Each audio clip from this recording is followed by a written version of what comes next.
So before we get into the stories in your book, man, how do you feel about the Death Row East song by Nas?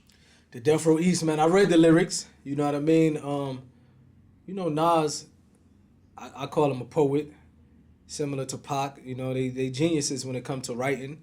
The song, especially how he broke everything down, to my recollection, it seemed like he was pretty much on point.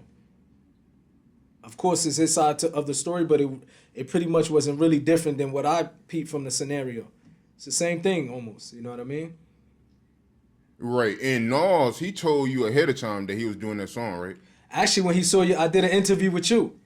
And he hit me up. He said, man, a few of my friends sent me that interview that you did on the Art of Dialogue.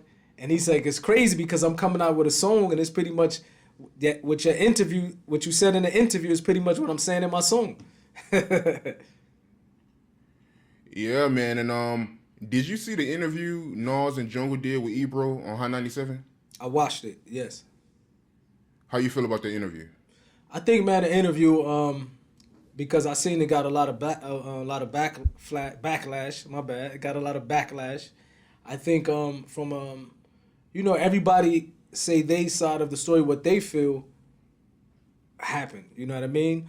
Jungle said some things that I don't recall happening. You know what I mean? But remember, I got to remind you that when I came around, Pac, Jungle was already there. So I don't really know what words they had exactly. But I don't recall Nas really going into details in that interview. You know what I mean? So you also got to remember, man, because I always try to give people their excuses. It was 20-something years ago, more than 20-something years ago, if I'm not mistaken, 25 if I'm not mistaken, or close to 25. We was young, we was drinking, everybody, you know what I mean? Everybody, I look at so many different interviews and everybody had what they said happened, their side of the story. And maybe they thought that happened. You know what I mean? Nobody never grabbed Pac. Nobody never touched Pac.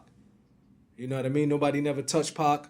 I don't know about the whole thing about I snatch a chain. I can't really say if that happened or not. But I do know that Nas' brother Jungle had some words. I do know that. You know what I mean?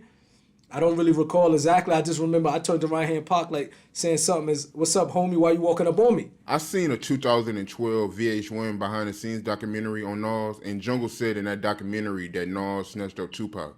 So that's not true. No, that's not true. Nas and Pac never came to, Nas never touched Pac. Pac never touched Nas.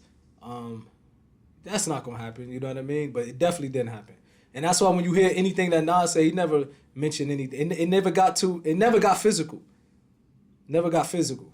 And Tupac and Nas, they were supposed to meet up in Vegas and work on a song, right? I know they was gonna get together. You know what I mean? I know they were supposed to meet up for facts.